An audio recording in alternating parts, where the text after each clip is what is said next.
तो मेरी प्यारी फैमिली को मिस्टर एक्स का प्यार भरा प्रणाम। साथियों, आज मैं आपके लिए जो स्टोरी लेकर आया हूं वो असम से जुड़ी हुई है। अब ये तो आप जानते ही हैं कि असम में दुनिया भर की तंत्र साधनाएं की जाती है। हमारे देश में अगर तंत्र मंत्र, प्रेत, तांत्रिक या सिद्ध साधुओं की बात आती है तो असम का नाम सबसे पहले आता है। तो आज की स्टोरी भी हमें एक सब्सक्राइबर ने भेजी है जो आज से काफी समय पहले अपने कुछ दोस्तों के साथ असम में घूमने के लिए गए थे। दरअसल जब वो एक जंगल में ट्रैकिंग करने के लिए गए थे तो वहां पर उनके साथ कुछ अजीबोगरीब चीजें हुई। बल्कि उनमें से उनके दो दोस्तों ने तो उस भयानक अनुभव को अपने खुद के शरीर के साथ अनुभव भी किया था। और उन्हें बाद में जाकर ये पता चला कि जिस जंगल में वो ट्रैकिंग करने के लिए गए थे वहां पर एक डायन रहा करती थी। और वो कोई छोटी मोटी डायन नहीं थी, बल्कि काफी समय से उस डायन ने अपने आप को इतना ताकतवर कर लिया था जिसकी वजह से कोई भी तांत्रिक या साधु उसका कुछ नहीं बिगाड़ सकता था। तो उससे लड़ने के लिए उससे भी ज्यादा एक भयानक ताकत चाहिए थी और एक सिद्ध पुरुष ने यह कार्य किया भी। तो हमारे सब्सक्राइबर और उनके दोस्त जो वहां पर घूमने गए थे उनकी रक्षा भी उस शैतानी ताकत से एक दूसरी भयानक एक ताकत ने ही की थी। और वो शैतानी ताकत था एक अग्नि पिशाच जिसने उस डायन से उनको बचाया। लेकिन ये सब कुछ क्यों हो रहा था, इसके पीछे भी एक बहुत बड़ी स्टोरी थी जो उनको उन गांव वालों से बाद में पता चली। तो जो भी साथी पहली बार चैनल पर आए हैं वो सब्सक्राइब करके इस फैमिली का हिस्सा जरूर बन जाए। और जिन सब्सक्राइबर्स ने हमारे साथ स्टोरी शेयर की उनका नाम है वरुण। तो मैं चाहता हूं कि ये पूरी स्टोरी आप उनके ही पर्सपेक्टिव से सुने तो ज्यादा बेहतर रहेगा। राम राम साथियों, मेरा नाम वरुण है और ये बात आज से कुछ साल पहले की है जब मैं अपने कुछ दोस्तों रमन, रजनीश, नकुल, कार्तिक के साथ असम घूमने गया था। असम में घूमने फिरने की काफी जगहें हैं तो हम दोस्तों ने वहां जाने का प्लान बनाया। असम ऐसी जगह है जहां पर प्राकृतिक सुंदरता तो है, लेकिन इसी के साथ ही वहां पर तंत्र मंत्र, काला जादू वगैरह भी काफी होता रहता है। इसीलिए मेरी माँ ने मुझे कुछ हिदायतें देकर ही वहां जाने दिया। खैर, हम 5 दोस्त ट्रेन से असम गए और फिर वहां पर एक सस्ते होटल में कमरा ले लिया। वहां घूमने की काफी सारी जगहें हैं, उनमें ही हम घूमते घूमते वहां के एक जंगल में ट्रैकिंग करने पहुंच गए। उस जंगल के पास ही एक छोटा सा गांव भी बसा हुआ था। वहां की हवा काफी ताजी थी और शहरों में ये देखने को कहाँ मिलता है। खैर, हम सारे जंगल में अंदर की ओर जाने लगे। हमने जरूरी सामान वगैरह सब लेकर रखा था और चूंकि ये जंगल हमारे लिए नया था तो हमने अपने साथ गांव के ही एक आदमी को ले लिया ताकि हम जंगल में ट्रैकिंग के दौरान रास्ता ना भटकें। उस आदमी को टूटी फूटी हिंदी आती थी और वो पूरे रास्ते हमसे अपनी टूटी फूटी हिंदी में बातें करता रहा। बातों बातों में जब हम लोग उस जंगल में काफी अंदर आ गए तो तभी अचानक मैं अपने जूते का लेस बांधने के लिए रुका। जैसे ही मैं लेस बांधने के बाद आगे बढ़ गया वैसे ही उसके जस्ट 1 सेकंड बाद ही उस जगह पर जहां मैं अपने लेस बांध रहा था वहां पर ऊपर से एक मोटी पेड़ की डाल टूटकर नीचे गिरी। ये देखकर मैं काफी ज्यादा घबरा गया क्योंकि अगर मैं वहां पर थोड़ी देर और रहता तो वो मोटी टहनी टूटकर मेरे ऊपर गिर सकती थी। इन सब से मैं थोड़ा घबरा गया था। वहां कुछ देर के लिए खामोशी छा गई थी, लेकिन फिर तभी हमारे साथ आए उस गांव के आदमी ने अपनी टूटी फूटी भाषा में कहा, अरे कुछ नहीं है, सिर्फ पेड़ का डाल टूटकर गिर गया है। अब ये सिर्फ एक कोइंसिडेंट के अलावा तो क्या ही हो सकता है, इसीलिए हम भी इसे छोड़कर आगे बढ़ गए। इसी दौरान मेरा दोस्त रजनीश बोला, भैया ये जंगल काफी अजीब है, यहाँ ज्यादा कोई जानवर नजर नहीं आ रहा। वो आदमी बोला, इस इलाके में ज्यादा जंगली जानवर नहीं आता है। और भी न जाने क्या क्या उसने बोला, मुझे ठीक से याद नहीं क्योंकि उस समय वो टहनी गिरने से मेरा ध्यान अब भी उसी ओर था और मैं झूठ नहीं बोलना चाहता, मैं थोड़ा डरपोक किस्म का इंसान हूं। खैर, हम लोग आगे बढ़ रहे थे कि तभी थोड़ा पानी पीने के लिए हम एक जगह पर रुके। मैं पानी पी ही रहा था कि तभी अचानक मेरे कानों में किसी की फुसफुसाहट की आवाज आई। मुझे समझ नहीं आया कि वो क्या शब्द थे, लेकिन वो किसी की फुसफुसाहट की ही आवाजें थी। वो आवाज सुनकर मैंने आसपास देखते हुए अपने साथियों से कहा, क्या तुमने वो आवाज सुनी? मेरे दोस्तों ने आसपास देखा और फिर मेरा दोस्त रमन बोला, मुझे तो लगता है कि ये किसी खतरनाक भूत की आवाज थी। ये सुनकर मैं काफी ज्यादा घबरा गया। वहीं मेरे दोस्त मुझ पर हंसने लगे। ये देखकर हमारे साथ जो गांव का आदमी आया था वो मुझे घूरते हुए बोला, आपको डर ज्यादा लगता है क्या? मैंने कहा, बस थोड़ा सा ही। ये सुनकर वो आदमी बोला, देखो वैसे तो डरने वाली बात नहीं है, लेकिन आप फिर भी अगर अपने डर पर काबू रखोगे तो आप सुरक्षित रहोगे। ये सुनकर मैंने कहा, क्यों, और ये सब क्या बोल रहे हो आप? वो आदमी धीमे से बोला, इस जंगल में ज्यादा कोई आता नहीं है, लेकिन जो आ जाता है उसे अपना दिमाग मजबूत रखना पड़ता है। वैसे तो गांव के लगड़ारे यहां आते रहते हैं, लेकिन वो भी कमजोर दिल वाले नहीं आते। ये सुनकर मेरा दोस्त रमन बोला, भैया ये आप गोल गोल बात को घुमाना बंद कीजिए और सीधे से बताइए। तब वो आदमी बोला, देखो आप लोग शहर के हो इसलिए इन सब में नहीं मानते होगे, लेकिन इस जंगल में एक खतरनाक डायन का वास है। बोलते हैं कि वो कई 100 सालों से जिंदा है, जो कि आसपास के लोगों की जीव ऊर्जा को सोखकर अपनी उम्र बढ़ाती थी। लेकिन डरने की बात नहीं है, क्योंकि उनसे रक्षा करने के लिए यहाँ पर एक पिशाच भी है जिसे हम पूजते हैं। वो हमारी इस डायन से रक्षा करता है। इसी कारण वो डायन प्रत्यक्ष रूप से कभी किसी पर हमला नहीं कर सकती। वो बस यहाँ आने जाने वाले लोगों को डराकर उनके शरीर पर कब्जा करने की कोशिश करती है। अगर कोई ज्यादा कमजोर दिल का है तो वो डायन उसके ऊपर आसानी से काबू पा लेती है। लेकिन यहाँ भी डरने की बात नहीं है, क्योंकि उस पिशाच की वजह से वो ज्यादा समय तक उस इंसान के शरीर में नहीं रह सकती और ना ही वो इस जंगल से बाहर जा सकती है। इसलिए मैंने आपसे कहा कि अपने आप को मजबूत रखिए, वो पिशाच हमारी रक्षा करेंगे। ये सुनकर मैं काफी ज्यादा घबरा गया था। वहीं मेरा दोस्त वैभव ताली बजाते हुए बोला, अरे वाह भैया, क्या स्टोरी सुनाई आपने, मजा आ गया। सच में आप हाय नरर फिल्में लिखिए, बहुत कमाई होगी। ये सुनकर वो आदमी बोला, देखिए भैया, हम कोई कहानी आपको नहीं सुनाए, बल्कि जो सच है वही बताया है। आगे आपको नहीं मानना तो मत मानो। ये बोलकर मेरे दोस्तों ने आगे कुछ नहीं कहा। हम सब ने पानी पिया और फिर आगे बढ़ गए। लेकिन इसी दौरान जब हम आगे बढ़े ही थे कि तभी वो फुसफुसाहट की आवाज मुझे दोबारा सुनाई दी, और इस बार वो आवाज मुझे साफ सुनाई दी। किसी ने मेरा नाम पुकारा था। ये सुनकर डर के मारे मेरे पसीने छूटने लगे। मेरी आवाज मेरे हलक में अटक चुकी थी। मेरे मन में आया कि मैं अपने दोस्तों को इस बारे में बता दूं, लेकिन फिर मुझे याद आया कि ये लोग इसके ऊपर यकीन तो करेंगे नहीं, ऊपर से मेरे ऊपर हंसेंगे वो अलग। इसलिए मैं बिना कोई प्रतिक्रिया दिए उनके साथ आगे बढ़ने लगा। वो आवाजें मुझे कुछ देर तक रुक रुक कर आती रही। इस दौरान मैं इसे नजरअंदाज कर शांत बना हुआ था। कुछ देर बाद वो आवाज आना बंद हो गई और मैंने राहत की सांस ली। हम लोग जंगल में काफी अंदर तक आ गए थे और हम जंगल की उन पगडंडियों पर एक दूसरे के पीछे पीछे आ रहे थे।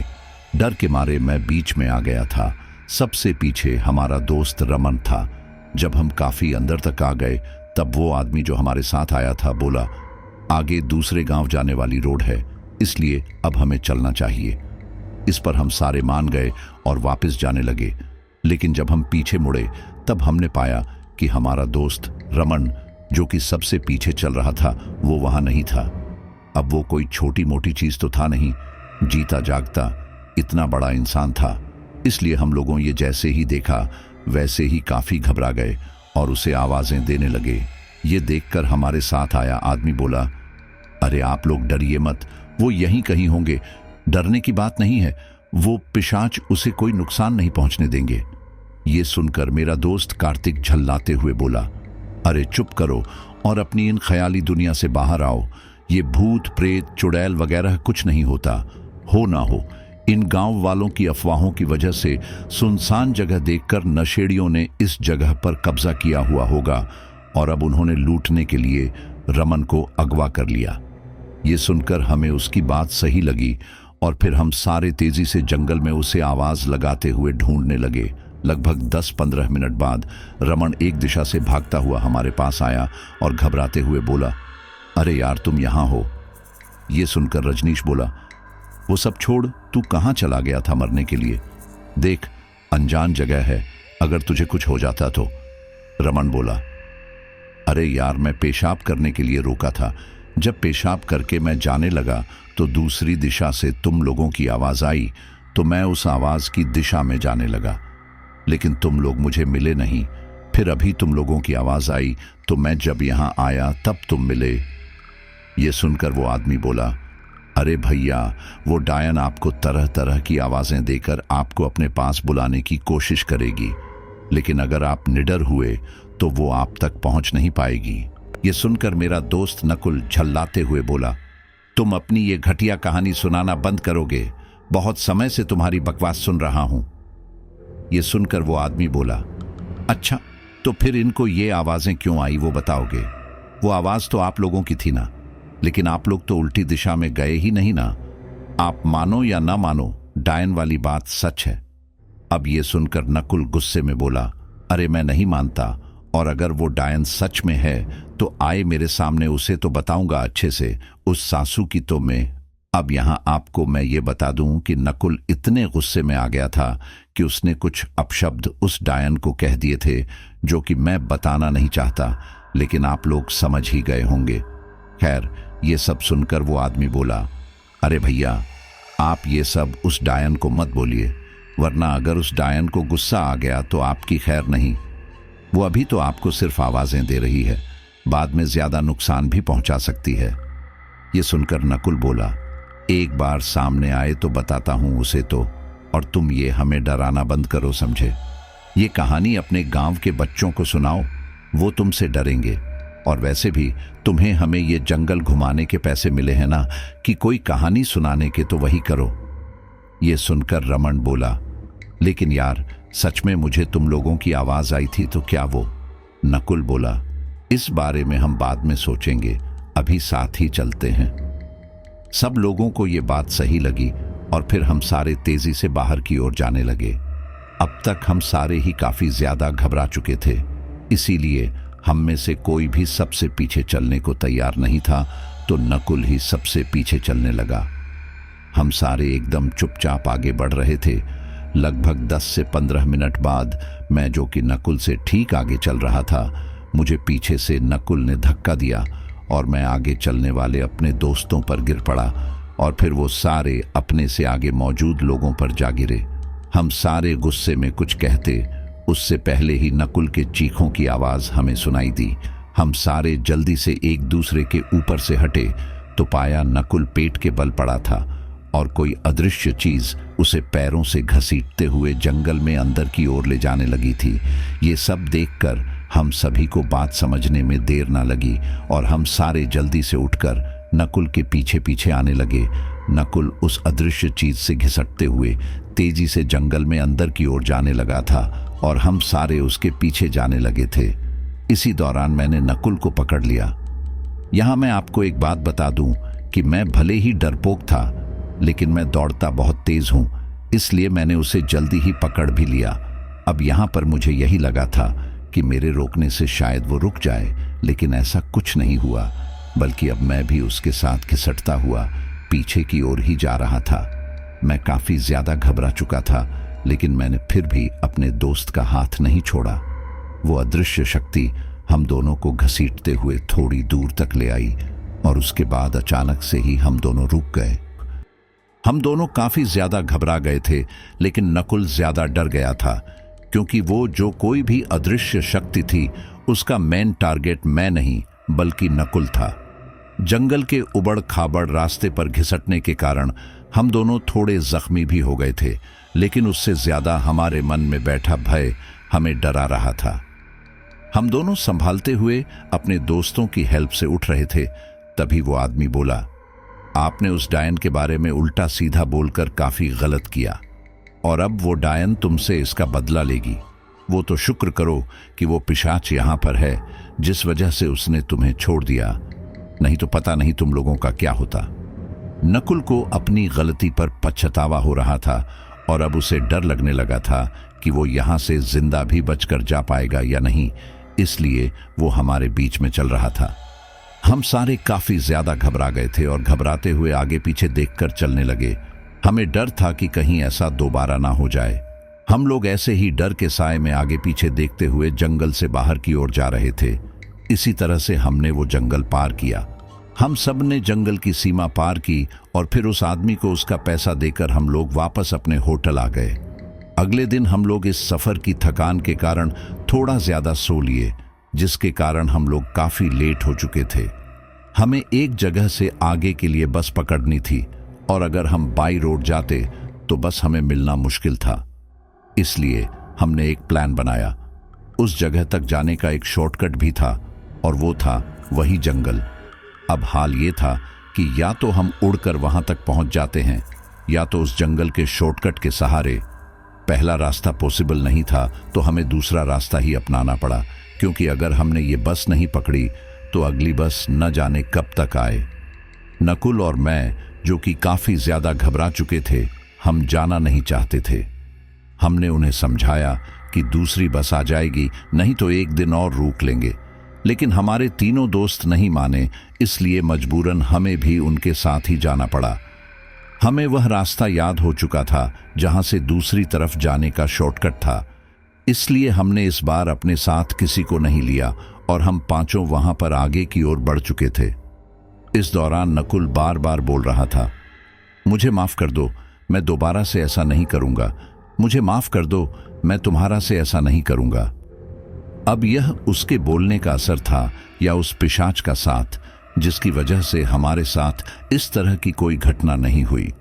हम लोग एकदम आराम से लगभग आधा जंगल पार कर चुके थे, लेकिन अब तक रजनीश इन सब से काफी ज्यादा झल्ला चुका था। बार बार नकुल की आवाज उसके कानों में पड़ती कि मुझे माफ कर दो, मैं आगे से ऐसा नहीं करूंगा। इससे वह और ज्यादा उब गया था और एक समय ऐसा आया जब वह गुस्से से नकुल से बोला, अपना मुंह बंद कर समझे, कब से ये सब सुना जा रहा हूं। अरे वो समझ गई। इस पर नकुल गुस्से में बोला, जिसके ऊपर बीतती है वही जानता है समझे। मुझे ही पता है कि मुझे कैसा लग रहा था जब मैं ऐसे घिसटते हुए जा रहा था। ये सुनकर रजनीश गुस्से में बोला, हाँ ठीक है, मैं समझ गया, लेकिन तू यह बार बार बोलकर मेरा दिमाग मत पका, समझे। वैसे ही हम लोग कितना ज्यादा लेट हो चुके हैं और वैसे भी मुझे नहीं लगता कि यहाँ पर सच में कोई डायन वायन है। हो ना हो, ये किसी तरह का कोई ट्रैप होगा जिसमें तुम फंसे होगे। ये सुनकर मुझसे रहा न गया और मैं बोला, माना कि वह ट्रैप था, तो फिर रमन को भी हम लोगों की आवाज क्या उस ट्रैप की वजह से आई थी? हम लोगों की आवाज कोई कैसे निकलेगा, बताओगे जरा? और सिर्फ उसे ही वह आवाज क्यों आई, हमें क्यों नहीं आई? देखो, तुम्हारे जो विचार हैं वह तुम जानते हो, लेकिन यहां पर अगर किसी की बात मानने से किसी की जान बचती है तो उसमें हर्ज ही क्या है। अब हम चारों तो इस बात से सहमत थे, लेकिन रजनीश जो था वह तो अभी भी अपनी ही जिद में अड़ा हुआ था। ऐसे ही लोग अपने लिए मुसीबतें मोल लेते हैं। खैर, हम सारे दोबारा से आगे बढ़ने लगे और इस बार नकुल शांति से आगे बढ़ रहा था, लेकिन हो ना हो वह मन ही मन बार बार इसके लिए माफी मांग रहा था। हम लोग कुछ ही देर में आखिरकार मेन रोड तक पहुंच गए थे और यहां से अब वह जगह जहां से हमें बस पकड़नी थी वह ज्यादा दूर नहीं थी। इससे हम सभी को बहुत ही ज्यादा खुशी हुई। अब इससे पहले कि हम लोग मेन रोड तक जाते हैं, उससे पहले ही रजनीश किसी अदृश्य ताकत की वजह से घिसटते हुए वापस जंगल की ओर जाने लगा। ये देखकर हम सारे काफी ज्यादा घबरा गए, लेकिन दोस्त को तो बचाना ही था, इसलिए हम सब लोग दोबारा से उसके पीछे पीछे भागने लगे। हम लोग ऐसे ही उसके पीछे पीछे जा रहे थे कि तभी अचानक हमारे ठीक सामने ही पेड़ का एक मोटा सा तना गिर गया। वो तना बिल्कुल ठीक हमारे सामने ही एक दीवार की तरह आ गया था। हम लोग कुछ पल तो वहां पर ठहर गए, लेकिन फिर अगले ही पल हम लोगों ने वह टहनी लांघी और फिर दोबारा से आगे की ओर बढ़ने लगे। अब तक रजनीश घिसटते हुए हमसे काफी ज्यादा आगे चला गया था, लेकिन वो दूर से ही सही हमें दिखाई तो दे ही रहा था। हम सभी ने अपने अपने कदमों की रफ्तार बढ़ा दी और फिर तेजी से उसकी ओर बढ़ने लगे, लेकिन तभी अचानक दोबारा से एक तना गिरा। लेकिन इस बार वो तना हमारे सामने नहीं बल्कि हमारे ऊपर गिरा था। हम लोग इससे संभल न सके और सीधे जमीन पर गिर पड़े। वो तना हमारी पीठ पर था। वह हालांकि इतना भारी नहीं था, लेकिन ऊपर से सीधे नीचे गिरने की वजह से हमारी हालत थोड़ी खराब थी। हम सब में नकुल सबसे पीछे चल रहा था, जिसकी वजह से वह इस तने की चपेट में नहीं आया था और वह उस तने को हमारे ऊपर से हटाने की कोशिश करने लगा। जैसे तैसे हम सारे लोग उस तने में से बाहर निकले, लेकिन अब तक हमारी पीठ में हल्का हल्का दर्द भी शुरू हो गया था और सीधे जमीन पर गिरने के कारण हमें हल्की चोटें भी आई थी। लेकिन इससे ज्यादा चिंता वाली बात यह थी कि अब रजनीश हमसे काफी आगे निकल चुका था। हम लोगों ने जैसे तैसे उसे आसपास देखा, लेकिन रजनीश हमें कहीं नजर नहीं आया। यहां तक कि अब उसकी आवाज भी आना बंद हो गई थी। हम सब लोग काफी ज्यादा घबरा चुके थे। हमें समझ नहीं आ रहा था कि हम क्या करें। रजनीश हमारा दोस्त था, हम उसे ऐसे ही छोड़कर भी नहीं जा सकते थे और ऊपर से हम सभी को चोटें भी आई थी, जिसके कारण हम उसे ढूंढ भी नहीं सकते थे। इसलिए हम सब लोगों ने वापस गांव में जाने का फैसला किया और सोचा कि वहां जाकर हम लोग आसपास के लोगों से मदद लेकर इस गांव के अंदर दोबारा आएंगे और रजनीश को ढूंढ निकालेंगे। हम सारे ऐसे उस जंगल से निकलकर उस गांव के अंदर गए। वहां हमने उस आदमी को ढूंढा जिसके साथ हम लोग कल जंगल में गए थे। हमने उसे अपने साथ हुई सारी बात बताई। उसने आसपास से कुछ लोगों को इकट्ठा किया और वह सारे मिलकर अब हमारे साथ जंगल में आ गए। हम सारे रजनीश को आवाज लगाकर ढूंढ रहे थे, लेकिन बदले में हमें वहां पर पंछियों की कुछ आवाजों के अलावा और कोई आवाज नहीं आ रही थी। हमारा दिल बैठ जा रहा था कि कहीं कोई अनहोनी ना हो गई हो। तभी उस आदमी ने हमसे कहा, तुम सारे डरो मत, वह पिशाच तुम्हारे दोस्त को कुछ नहीं होने देंगे। हालांकि तुम्हारे दोस्त ने गलती की, लेकिन कोई बात नहीं, वह डायन उसे ज्यादा कोई नुकसान नहीं पहुंचा पाएगी। हम लोग ज्यादा कुछ नहीं बोल पाए क्योंकि हमारे पास बोलने के लिए कुछ बचा ही नहीं था। जब हम लोग जंगल के अंदर गए तो फिर हम लोग उसे आवाज लगा रहे थे। इसी दौरान नकुल का ध्यान एक चीज की ओर गया और उसने कहा, मुझे ऐसा क्यों लग रहा है कि हम लोग यहां पर दोबारा आए हैं। यह सुनकर वह सारे लोग हैरानी से आसपास देखने लगे। फिर वह आदमी बोला, ऐसा नहीं है, हम लोग अभी पहली बार यहां आ रहे हैं। यहां आसपास का इलाका देखकर मैं पता लगा सकता हूं, क्योंकि मैं यहां काफी समय से जो रह रहा हूं। ये सुनकर नकुल ने जंगल में आगे की तरफ बने कुछ पैरों के निशान पर इशारा किया और कहा, अगर हम सब लोग यहां पहली बार आए थे तो फिर वह निशान किसके हैं। हम लोगों ने ध्यान से देखा तो वह हमारे ही जूते के निशान थे।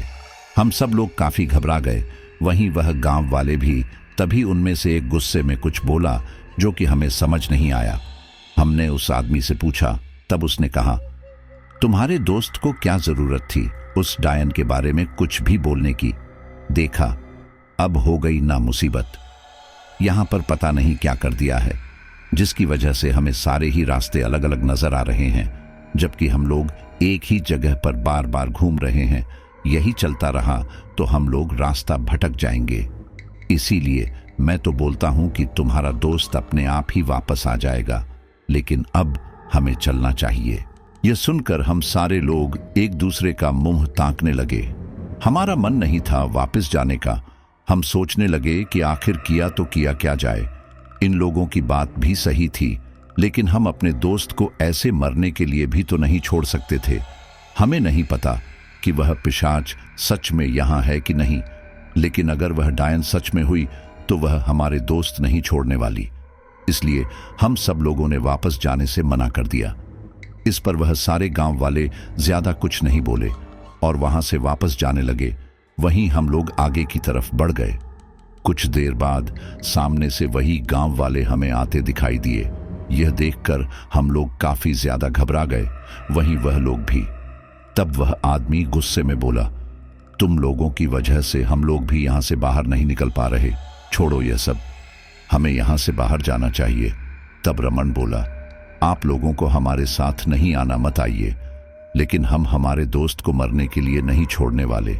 आपको जो करना हो कीजिए, आप लोग पूरी तरह से आज़ाद हैं। बोलकर हम लोग आगे बढ़ गए। वहीं वे लोग भी आगे बढ़ गए। हम कुछ देर तक तो ऐसे ही टहलते रहे, लेकिन फिर अगले पर हमें एहसास हुआ कि हम लोग एक अलग रास्ते पर हैं, क्योंकि यहाँ पर कोई जूते के निशान नहीं थे।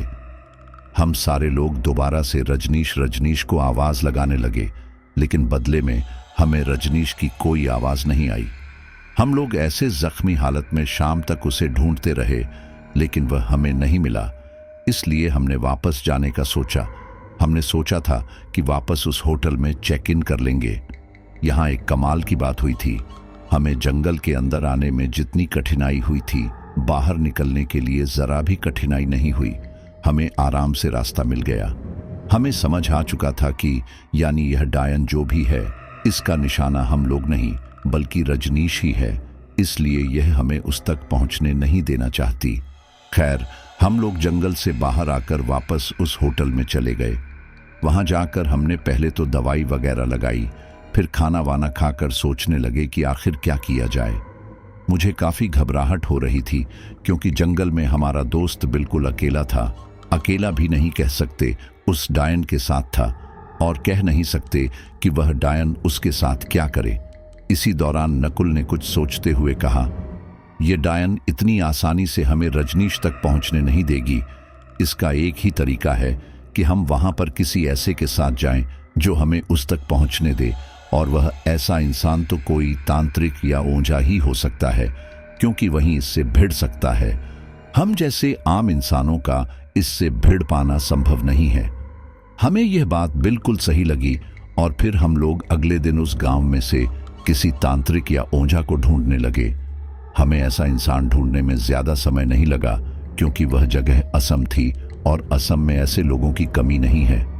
हमने उस तांत्रिक को थोड़ा पैसा दिया और फिर उसे अपने साथ जंगल में ले आए, और फिर अब हम उस तांत्रिक के साथ जंगल में अपने दोस्त को ढूंढने लगे। यहाँ पर तांत्रिक हमारे साथ चलते हुए कुछ अजीब से मंत्र पढ़ते जा रहा था। मुझे नहीं पता ये उसके मंत्रों का ही कमाल था या फिर किसी और चीज का, लेकिन आज जंगल में कल की तरह हम रास्ता बिल्कुल नहीं भटके थे। हमें सारे रास्ते बिल्कुल ही स्पष्ट नजर आ रहे थे। हम रजनीश को ढूंढते हुए जंगल में काफी आगे तक आ गए। फिर एक जगह पर हमें एक बैकपैक नजर आया, और वह बैकपैक हम लोग देखते ही पहचान गए, क्योंकि वह रजनीश का बैग था। हम लोग सीधे वहां गए और देखा कि उसके ऊपर हल्का खून लगा हुआ था, जो कि सूख चुका था। उस बैग को इस हालत में देखते ही हमारी सांसें हलक में अटक गई। नकुल ने रजनीश का बैग लिया, और फिर हम लोगों ने रजनीश को ढूंढने की अपनी रफ्तार बढ़ा दी। हम लोग उस रास्ते पर और आगे की तरफ बढ़ने लगे। कुछ आगे जाकर हमें रजनीश एक तरफ बेहोश पड़ा मिला। हम लोग दौड़कर उसके पास गए और फिर उसे उठाने की कोशिश करने लगे। उसके चेहरे और शरीर पर अजीब से निशान बने हुए थे। मुझे समझ नहीं आ रहा था कि वह किस तरह के निशान थे, लेकिन वह दांतों के निशान लग रहे थे। हम लोगों ने उसे उठाने की काफी कोशिश की, लेकिन वह नहीं उठा। फिर मैंने उसके चेहरे पर अपने बैग में से पानी की बोतल निकालकर उस पानी के छींटे रजनीश के चेहरे पर मारे। पानी पड़ते ही रजनीश को होश आने लगा, लेकिन अभी तक उसे पूरी तरह से होश नहीं आया था। वह अभी अर्ध बेहोशी की हालत में था, और वह ढंग से चल भी नहीं पा रहा था। मैंने और नकुल ने उसका एक एक हाथ अपने अपने कंधे पर रखा, और फिर अब हम लोग उस जगह से आगे की तरफ बढ़ने लगे। कुछ आगे चलकर थोड़ी हल्की हल्की हवा चलने लगी। हम लोगों ने इसे सामान्य हवा मानकर आगे बढ़ने की अपनी रफ्तार को जारी रखा, लेकिन फिर थोड़ा आगे चलकर वह हवा काफी ज्यादा तेज हो गई, मानो वह हवा हमें आगे बढ़ने से रोक रही हो। अगले ही पल उस तांत्रिक ने मंत्र उच्चारण करना शुरू किया। उसके ऐसा करने से कुछ हुआ नहीं, बल्कि कुछ ही देर में तांत्रिक को एक अदृश्य चीज ने उठाया और फिर उसे उठाकर एक पेड़ से दे मारा। हम लोग अपनी फटी फटी आंखों से यह सब देख रहे थे, क्योंकि वह तांत्रिक कोई गेंद नहीं बल्कि 65 से 70 किलो का जीता जागता इंसान था। उसे ऐसे कोई कैसे उठाकर फेंक सकता था। खैर, रमन और कार्तिक ने उस तांत्रिक का एक एक हाथ अपने कंधे पर रखा और फिर आगे बढ़ने लगे। ठीक इसी दौरान किसी ने मेरा एक हाथ पकड़ लिया। मैंने जब उस ओर देखा तो वहां कोई भी नहीं था, लेकिन मुझे अभी भी ऐसा लग रहा था जैसे किसी ने मेरे हाथ पकड़ रखे हों। मैं उससे अपने हाथ छुड़वाने की बहुत कोशिश कर रहा था और फिर अगले ही पल मेरे हाथों में लाल निशान बनने लगे। वह निशान ऐसे थे जैसे कि किसी गर्म चीज से मेरे हाथ पर जले के निशान पड़ गया हो। उससे मैं कराह उठा, लेकिन फिर अगले ही पल वो पकड़ मेरे हाथ से गायब हो गई। वहां चलने वाली हवा भी रुक गई। अब वहां पर सब कुछ एकदम सामान्य था। हम सब लोग आंखें फाड़े यह सब देख रहे थे। तभी कार्तिक बोला, हमें जल्दी से यहां से निकलना चाहिए, ये जगह सुरक्षित नहीं है। उसकी बात हमें ठीक लगी और फिर हम सब लोग तेजी से आगे की ओर बढ़ने लगे। लेकिन अब आप समझ ही सकते हैं कि हमारे कंधे पर दो दो इंसान थे जिन्हें साथ में लेकर चलना काफी मुश्किल था। लेकिन हम फिर भी अपनी अपनी तरफ से बेस्ट कर रहे थे। हम लोग कुछ आगे गए ही थे कि तभी अचानक सामने की तरफ ही हमें एक लगभग 8-10 फीट का काला साया दिखाई दिया। उस साये को देखकर हम सारे वहीं घबराकर खड़े हो गए और फिर अगले ही पल वह साया वहां से एकदम गायब हो गया। ये देखकर हम सब लोगों ने दोबारा आगे बढ़ना शुरू किया। हम सब लोग एकदम चुपचाप आगे बढ़ रहे थे क्योंकि हमें समझ नहीं आ रहा था कि यह सब हो क्या रहा है। उस तांत्रिक का सिर सीधे पेड़ से लगा था, जिसके कारण उसके सर पर थोड़ी चोट आई थी और उसमें से थोड़ा खून आया था। स्विंगाल है कि वह तांत्रिक बेहोश हो गया था। हम 4 लोग उन दोनों को उठाए अब तक जंगल के लगभग बाहर तक आ गए थे। हमें जंगल से बाहर जाने वाला रास्ता साफ नजर आ रहा था, लेकिन ठीक इसी दौरान एक भयानक सफेद चेहरे वाली बूढ़ी पतली औरत जमीन से निकलकर हमारे ठीक सामने की ओर आ खड़ी हुई। धीरे धीरे करके वो बड़ी होने लगी। हम सारे लोग थोड़ा पीछे हटने लगे। इसी दौरान वह औरत अपनी भयानक आवाज में बोली, मैं तुम लोगों को जाने देती, लेकिन अगर इसने यह सब ना बोला होता और अब मैं इसे नहीं छोड़ने वाली। ये सुनकर कार्तिक घबराते हुए बोला, देखिए, माना कि इससे गलती हुई है और इसके लिए यह शर्मिंदा भी है, और अगर यह अभी होश में होता तो आपसे माफी भी मांगता जैसे नकुल ने मांगी थी। लेकिन प्लीज आप इसकी इतनी सी गलती के लिए इतनी बड़ी सजा मत दीजिए। हम इंसान, आपको पता ही है, जो चीज अपनी आंखों से नहीं देख लेते उस पर इतनी जल्दी भरोसा नहीं करते। आप कहेंगे तो हम दोबारा यहां कभी नहीं आएंगे, लेकिन प्लीज हमें जाने दीजिए। ये सुनकर वो महिला अपनी भयानक आवाज में बोली, बिल्कुल नहीं, मैं तुम में से किसी को यहां से अब जाने नहीं दूंगी। मैंने तुम्हें काफी मौका दिया, अब भले ही मेरे साथ कुछ भी हो, लेकिन तुम लोगों को नहीं छोड़ने वाली। अब इससे पहले कि हम में से कोई कुछ बोलता, एक अजीब सी पीली रोशनी वहां वातावरण में फैलने लगी और धीरे धीरे करके उस भयानक महिला के ऊपर हावी होते होते इतना ज्यादा हावी हो गई कि वह महिला उस रोशनी के साथ वापस जमीन में समा गई। हम लोग समझ चुके थे कि यह पीली रोशनी होना हो वही पिशाच है, इसलिए हम सारे लोगों ने जल्दी से जंगल की सीमा को पार किया। जंगल की सीमा को पार करते ही हमने एकातक उस जंगल की ओर देखा और फिर एक गहरी सांस लेकर उस तांत्रिक और रजनीश को लेकर गांव की ओर बढ़ गए।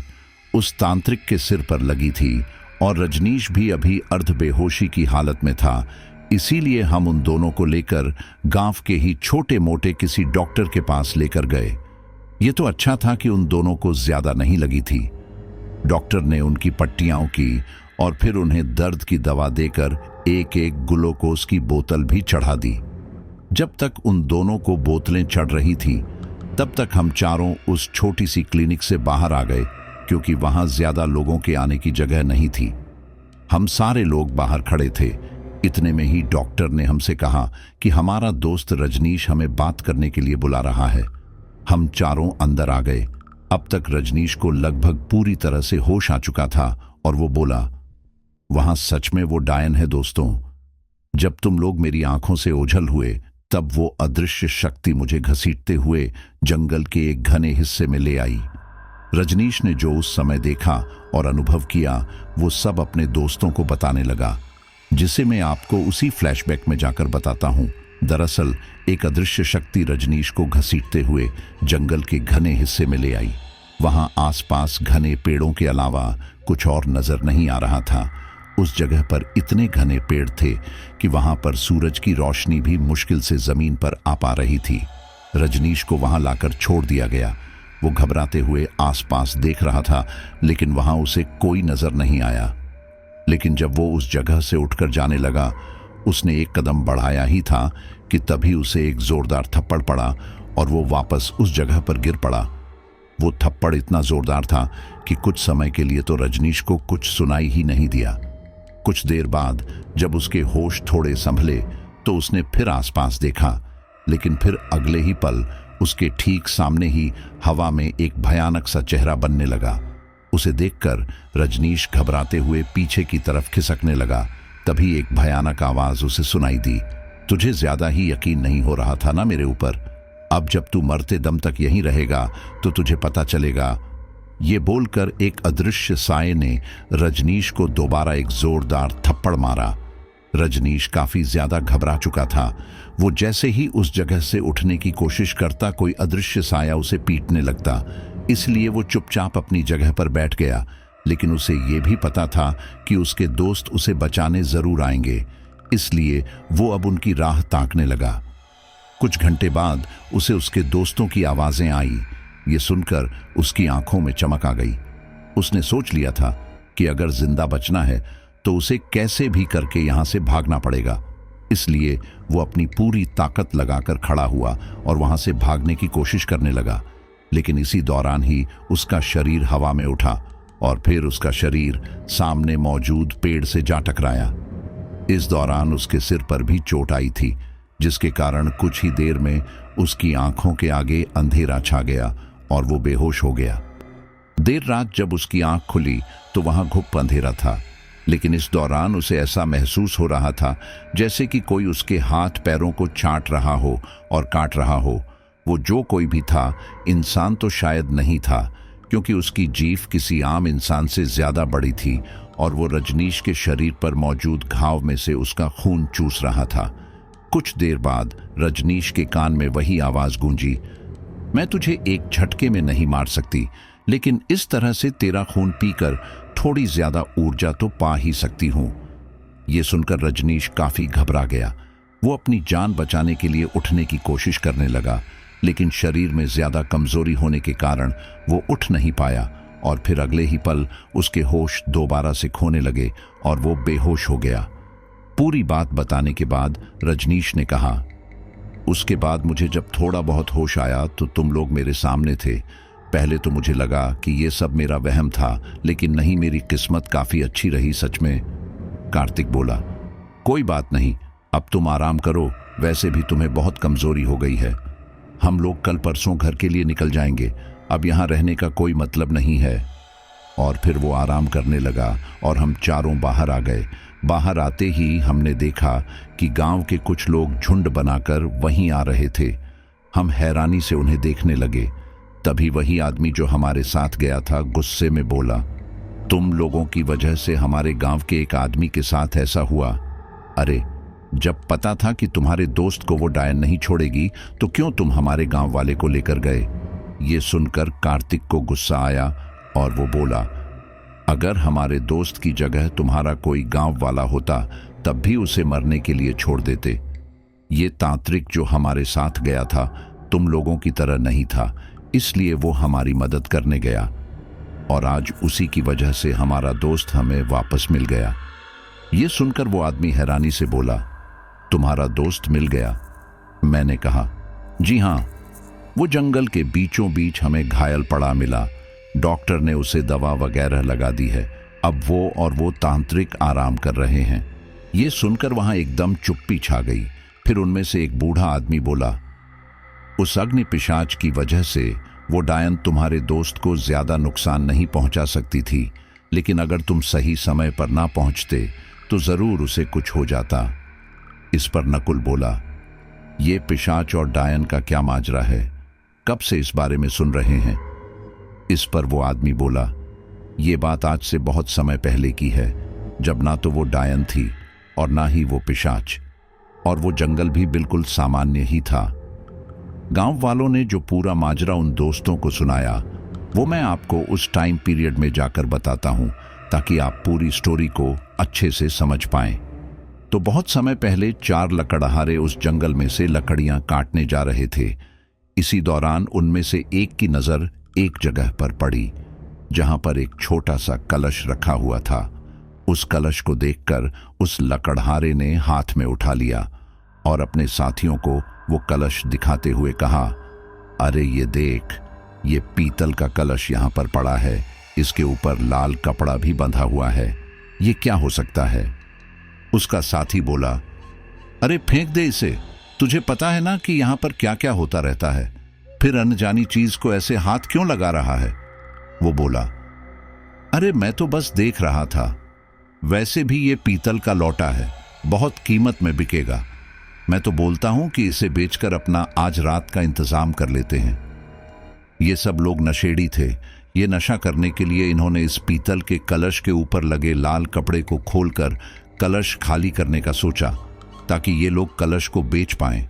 जैसे ही उन्होंने वो लाल कपड़ा हटाया, वैसे ही उस कलश के अंदर लाल तरल पदार्थ देखकर उन सभी की आंखें फटी की फटी रह गई। उन सब ने एक झटके से वो कलश फेंक दिया और फिर उनमें से एक घबराते हुए बोला, ये कोई साधारण टोना टोटका नहीं लग रहा, बल्कि कोई खतरनाक डायन या चुड़ैल का कोई काम लग रहा है। तब उनमें से एक आदमी बोला, तो इसका मतलब हमारे गांव में कोई डायन या चुड़ैल है। उनमें से दूसरा बोला, कह नहीं सकते, क्योंकि ये जंगल 3-4 गांव से सटा हुआ है, लेकिन इसके सबसे पास हमारा ही गांव है, तो इन सभी में से ये किस गांव की डायन का काम है कह नहीं सकते। एक काम करते हैं, इस बारे में किसी को नहीं बताएंगे, वरना सब पूछेंगे कि जब हमें पता था कि ये टोना टोटका कुछ है तो हमने इसे हाथ क्यों लगाया। इस पर उन सब ने हामी भरी और फिर वो लोग लकड़ी काट कर लेकर वहां से चले गए। उसी रात उनमें से एक जब अपने घर पर आराम से सो रहा था, इसी दौरान रात में किसी ने दरवाजा खटखटाया। घर के किसी शख्स ने जाकर दरवाजा खोला, लेकिन वहां कोई भी नहीं था।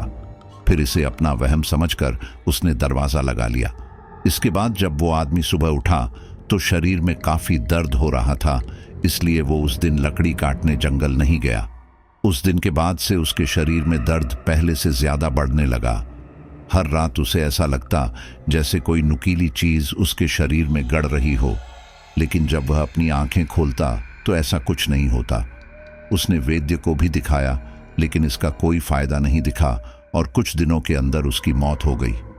अब चूंकि वो आदमी नशा वगैरह करता रहता था, इसलिए गांव और आस पड़ोस के लोगों को ये सब सामान्य लगा। लेकिन फिर एक एक करके उसके साथ के बाकी लोग भी इसी तरह से मारे गए। अब ये बात हर किसी के लिए हैरानी वाली थी, क्योंकि वो 4 लोग ही अक्सर साथ में ही जंगल जाया करते थे। इन सब के कारण उनके परिवार वालों ने किसी तांत्रिक से इस बारे में बात की। तब तांत्रिक ने तंत्र मंत्र की साधना कर एक बात पता लगाई और कहा, तुम्हारे बेटे की उम्र किसी ने चुरा ली है, जिसके कारण उसकी अकाल मृत्यु हुई है। ये काम जिसने भी किया है वो काफी शक्तिशाली है। ये सुनकर उनके घर वाले काफी ज्यादा घबरा गए और फिर उन्होंने उनसे पूछा, कौन है वो, आप कुछ बता सकते हैं? तांत्रिक बोला, वो जो कोई भी है जीवित है, तभी उसे उम्र चुराने की जरूरत पड़ी, और ऐसे तो डायने या डैया ही होते हैं। ये सुनकर अब वो लोग पहले से ज्यादा घबरा गए, क्योंकि अब यह मामला काफी ज्यादा पेचीदा होने लगा था। अगर कहीं पर बम होने की अफवाह भी फैल जाए तो उससे उतनी दहशत और भगदड़ फैलती है जितनी कि शायद बम फटने के बाद भी नहीं होती। वैसा ही हाल इस गांव में हो रहा था। गांव में यह बात आग की तरह फैल गई थी कि उन 4 को किसी डायन ने मारा था, और अब गांव में बुरी तरह से दहशत फैल गई थी। गांव में हर दूसरी औरत को डायन की नजर से देखा जाने लगा था। यहां तक कि शक होने पर कितनी ही औरतों को मौत के घाट भी उतार दिया गया। आप सोच रहे होंगे ये लोग ऐसे किसी की जान कैसे ले सकते हैं, तो यहां मैं आपको बता दूं, यह बहुत ही ज्यादा पुराना टाइम था, और उस समय में अगर किसी भी औरत के ऊपर डायन होने का शक होता था तो उसके साथ ऐसा होना आम बात थी। जाने कितनी ही औरतों की जिंदगी इसकी भेंट चढ़ गई थी। खैर, जब काफी औरतों को इस तरह से मौत के घाट उतार दिया गया, तब जाकर गांव के लोगों को थोड़ी शांति मिली, और अब वो लोग पूरी तरह से निश्चिंत थे कि उन्होंने डायन को मार दिया है। सब लोग शांति से इसी तरह से रह रहे थे, लेकिन फिर कुछ महीनों बाद एक खेत में एक बच्चे का शव मिलने से हलचल मच गई। उस बच्चे का सिर धड़ से अलग किया हुआ था, माथे पर लाल टीका था। उसे देखकर सब पता चल रहा था कि बच्चे की हत्या बलि चढ़ाने के उद्देश्य से हुई है। अब तक लोगों के दिमाग से डायन वाली बात तो निकल चुकी थी, लेकिन अब उन्हें यह सब कुछ सही नहीं लग रहा था। आनन फानन में बच्चे के अंतिम संस्कार के बाद गांव में पंचायत बैठी और इस बारे में चर्चा होने लगी कि आखिर बच्चे की बलि किसने दी होगी। इस बारे में सब ने अपने अपने मत रखे कि यह सब कौन कौन कर सकता है। किसी ने कहा कि हो ना हो बच्चे के माता पिता की किसी के साथ दुश्मनी होगी, तभी यह सब हुआ। किसी ने कहा कि शमशान के कुछ तांत्रिक सिद्ध पाने के लिए बलियाओं भी देते हैं, हो ना हो ये इनका काम है। किसी ने कहा कि किसी भटकती रूह का काम है, तो कोई कहता कि यह गांव की किसी बांझ औरत का काम है जिसने संतान पाने के लिए बच्चे की बलि दी थी। ये कोई नहीं कह सकता कि उस समय ऐसा क्या हुआ था कि, लेकिन इन सभी अलग अलग पहलुओं पर जांच जरूर की गई। पता चला कि बच्चे के चाचा की बच्चे के पिता से जमीन को लेकर थोड़ा विवाद था। सब लोगों को यही लगा कि हो ना हो यह इसी का काम है, इसीलिए पंचायत ने उसे गांव निकाला दे दिया। अब सारे गांव वाले इस बात से निश्चित थे, लेकिन फिर कुछ दिनों बाद ही गांव के कुछ लकड़हारे जब जंगल में लकड़ी काटने गए, तब उन्हें गांव के ही एक बच्चे की सिरकटी लाश वहां मिली। उस जंगल में कोई जंगली जानवर नहीं था, इसलिए वो काम किसी जानवर का तो हो ही नहीं सकता था। बच्चे के कपड़े के आधार पर उसकी शिनाख्त की गई। वह बच्चा एक गरीब परिवार से था और उस बच्चे के परिवार वालों की किसी से कोई दुश्मनी भी नहीं थी। अब गांव के लोग काफी ज्यादा घबरा चुके थे, क्योंकि यह किसी बड़ी अनहोनी की ओर संकेत कर रहा था। खैर, बच्चे का अंतिम संस्कार कर गांव की पंचायत ने यह निष्कर्ष निकाला कि यह काम किसी तांत्रिक का है, जिसने अपनी किसी तांत्रिक क्रिया के लिए बच्चों की बलि चढ़ाई है। गांव के शमशान में कुछ तांत्रिक अपनी साधना कर रहे थे। गांव वालों ने उन्हें पकड़ लिया और फिर उनसे पूछताछ की। उन तांत्रिकों ने यह सब करने से साफ मना कर दिया, लेकिन गांव वालों को उनकी बातों का कोई भरोसा नहीं हुआ, क्योंकि आखिर कोई इतनी बड़ी बात क्यों कबूलेगा। अब चूंकि ये बात गांव की सुरक्षा की थी, इसलिए गांव वालों ने गांव के सारे तांत्रिकों को गांव से बाहर निकाल दिया। इसी के साथ ही उन्हें सख्त हिदायत भी दी कि वो लोग अगर दोबारा से गांव के आसपास दिखाई दिए तो वह उन्हें जिंदा नहीं छोड़ेंगे। तब उनमें से एक तांत्रिक बोला, ये तुम लोग बहुत गलत कर रहे हो। ये काम हम लोगों ने नहीं किया, बल्कि जिसने भी यह काम किया है उसके बाद से उसके इरादे और भी बुलंद हो जाएंगे, क्योंकि तुम लोगों को अगर कोई इन सब से बचा सकता है तो वह हम तांत्रिक ही है, क्योंकि यह सब बातें किसी आम इंसान के बस के बाहर हैं। लेकिन गांव वालों ने उनकी एक न सुनी और उन सभी को धक्के मार के वहां से निकाल दिया। लेकिन यहां उन्हें यह नहीं पता था कि उन लोगों ने कितनी बड़ी गलती कर दी है। उन सभी तांत्रिकों के गांव से निकलते ही वहां सब कुछ सामान्य हो गया। उन सभी लोगों को यह यकीन हो गया कि हो ना हो इन सभी के पीछे तांत्रिकों का ही हाथ है, तभी अब सब कुछ सामान्य है। कुछ दिन बाद गांव के कुछ लोग खेत पर बैठकर बातें कर रहे थे। तभी उनमें से एक बोला, पता नहीं हमारे गांव को किसकी नजर लगी है, कुछ दिनों से कुछ सही नहीं चल रहा। यह सुनकर दूसरा शख्स बोला, अरे अब डरने की कोई बात नहीं है, यह सब तांत्रिकों की करामात थी। अब वह इस गांव में नहीं है तो अब हम सभी सुरक्षित हैं। लेकिन मेरी समझ में एक बात नहीं आ रही, वह तांत्रिक ऐसा कर क्यों रहे थे?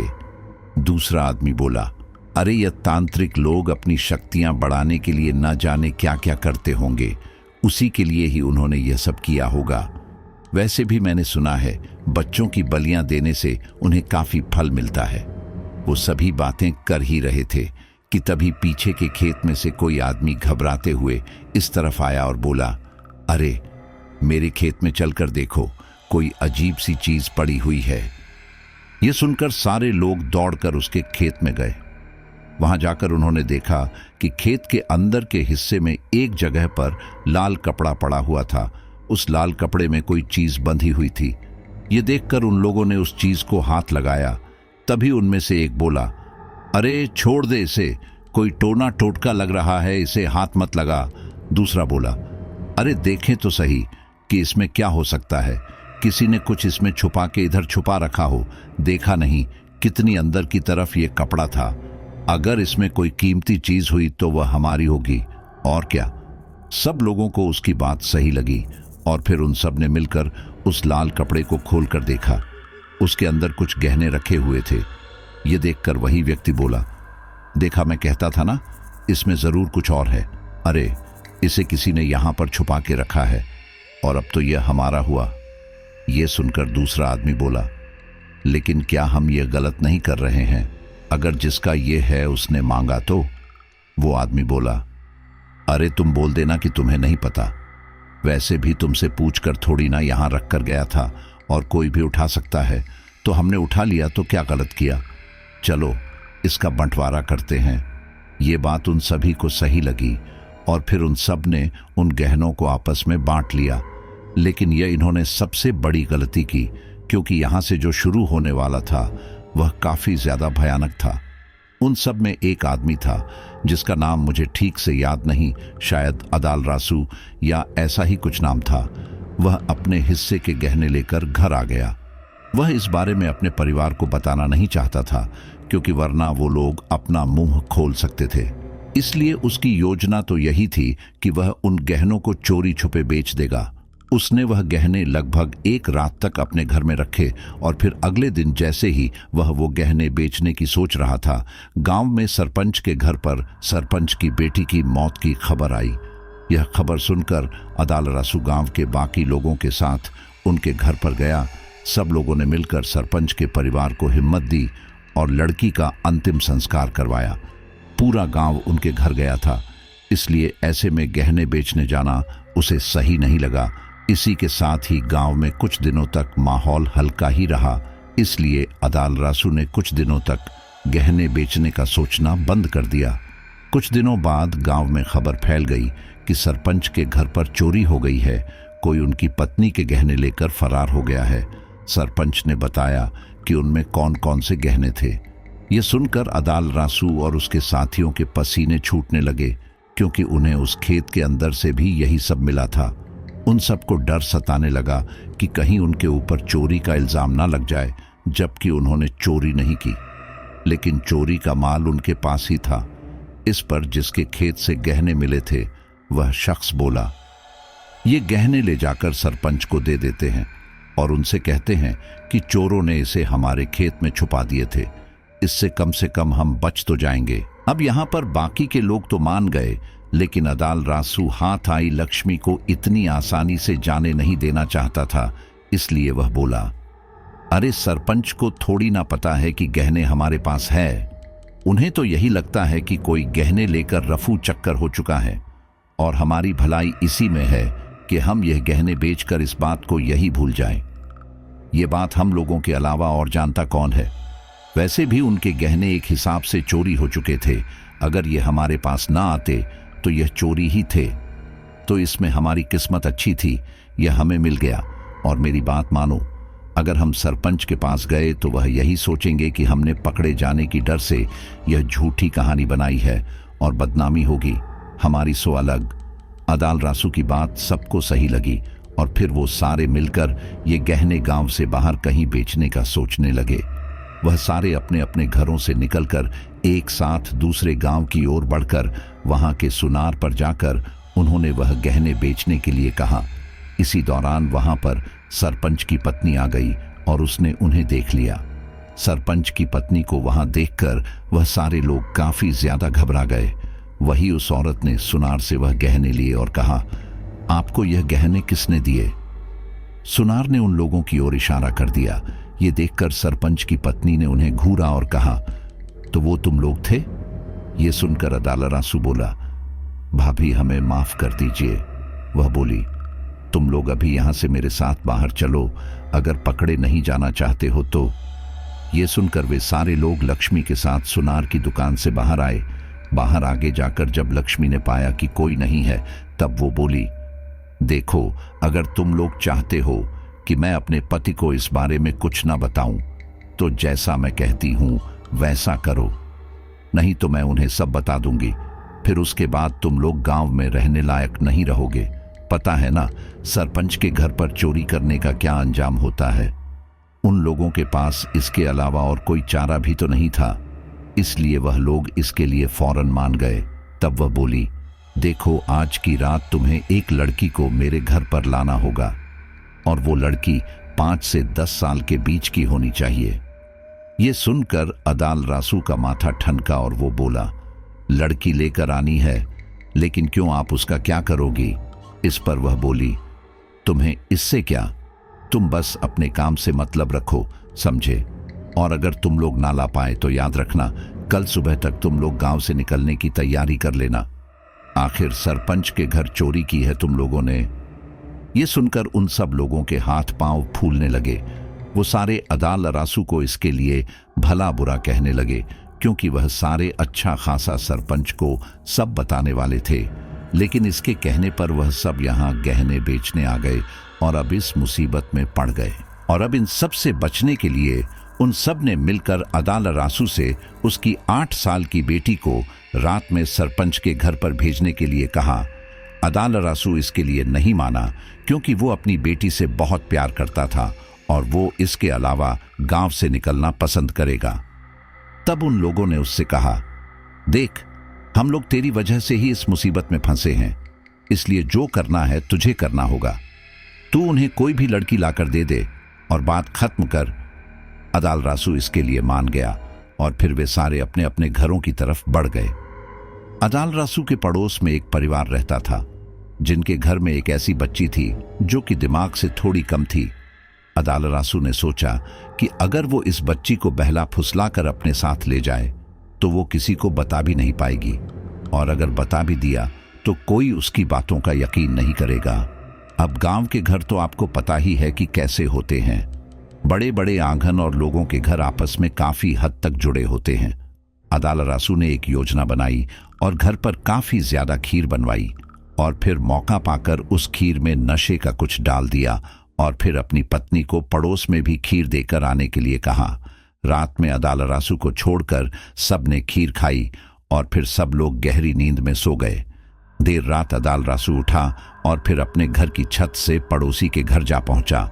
वहां आकर उसने उस बच्ची को उठाया और फिर उसे लेकर सरपंच के घर जा पहुंचा। घर के बाहर ही सरपंच की पत्नी उसका इंतजार कर रही थी। उसने अदाल रासू से उस बच्ची को लिया और फिर अंदर जाने लगी। तभी अदाल रासू ने उससे पूछा, आप लोग इसे कब तक छोड़ेंगे? इस पर वो पलटी और उसने अदाल रासू को एक नजर घूरा और फिर कहा, इससे तुम्हें क्या, तुम तो इससे बच गए ना। बोलकर वो बच्ची को लेकर घर के अंदर चली गई। अदाल रासू भी वहां से वापस घर आ गया। घर आकर वो अपनी खटिया पर आकर लेट गया, लेकिन उसे नींद बिल्कुल नहीं आ रही थी। उसे रह रहकर उस बच्ची की चिंता सताने लगी थी। उसे समझ नहीं आ रहा था कि आखिर वो लोग उस बच्ची के साथ क्या करेंगे। यही सब सोचते सोचते सुबह हुई। सुबह होते ही अदाल रासू के सारे साथी उसके पास आए और उससे पूछा कि उसने बच्ची को सरपंच के घर छोड़ा या नहीं। अदाल रासू ने हाँ में अपनी गर्दन हिला दी। वहीं दूसरी तरफ उसके पड़ोस में से लोगों के शोर की आवाजें आने लगी। वो सारे लोग जब वहां गए तो बच्ची के पिता भीमा बोले, अरे क्या बताएं, हमारी जो मझली बेटी थी वो कहीं मिल नहीं रही। रात में तो यहीं सोई थी, लेकिन फिर पता नहीं कहां चली गई। ये सुनकर अदाल रासू बोला, कहीं बच्चों के साथ खेल रही होगी। इस पर उनकी पत्नी घबराते हुए बोली, नहीं भाई साहब, वो ऐसे कहीं नहीं जाती। आपको तो पता ही है कि वो दिमाग से थोड़ी कम है। अब इसके बाद कोई कुछ बोलता, उसका पड़ोसी घर से बाहर निकलकर अपनी बेटी को ढूंढने लगा।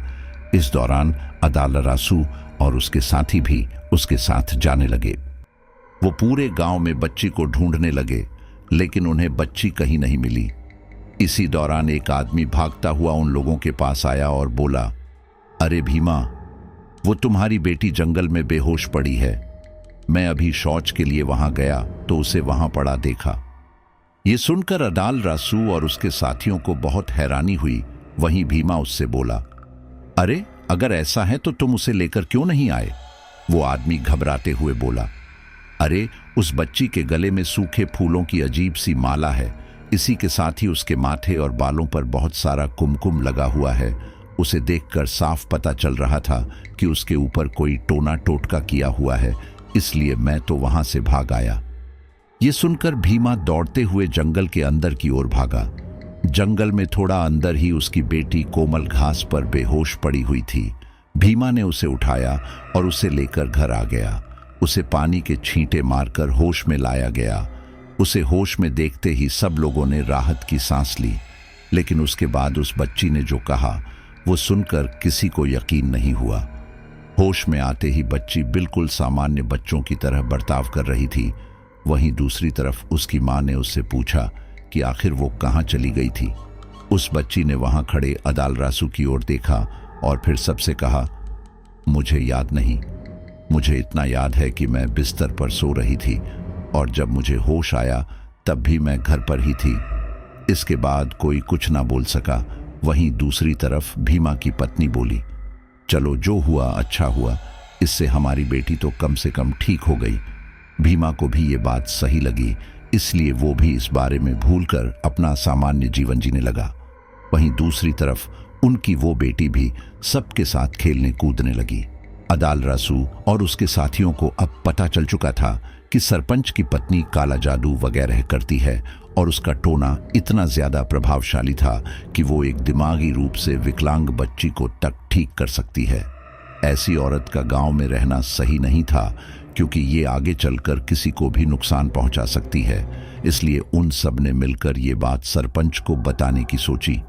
लेकिन यहाँ समस्या ये थी कि अगर ये लोग बताते तो खुद भी फंसते। इसलिए वो लोग गांव वालों को इस तरह से बताना चाहते थे कि सरपंच की पत्नी भी पकड़ी जाए और वो लोग भी ना फंस पाए। अब तक लगभग रात हो चुकी थी और वो लोग अपने अपने घर आ चुके थे। इसी दौरान जब वो सारे खाना खाने बैठे तो अदालरासू ने अपनी पत्नी से पूछा, अरे हमारी बिटिया कहाँ है? कहीं नजर नहीं आ रही। ये सुनकर उसकी पत्नी आसपास देखते हुए बोली, यहीं कहीं होगी। आज तो खाना बनाने के टाइम पर भी नहीं दिखी, सब अकेले ही करना पड़ा। ये सुनकर अदालरासू के माथे पर चिंता की लकीरें उभर आईं और वो बोला, अरे देखो उसे, जरा घर पर है भी या नहीं। ये सुनकर उसकी पत्नी पूरे घर में अपनी बेटी को ढूंढने लगी, लेकिन वो उसे घर में कहीं नहीं मिली। वो कभी भी इतनी रात तक बाहर नहीं खेलती थी, इसलिए ये उनके लिए चिंता का विषय था। घर के सारे लोग घर के बाहर निकलकर आस पड़ोस में बच्चों में उसे ढूंढने लगते हैं, लेकिन वह बच्ची कहीं नहीं मिलती। फिर वह लोगों से बातचीत करते हैं कि क्या उन्होंने उनकी बेटी को देखा है, तो सब यही बताते हैं कि वह कुछ देर पहले दोपहर के समय बच्चों के साथ खेल रही थी।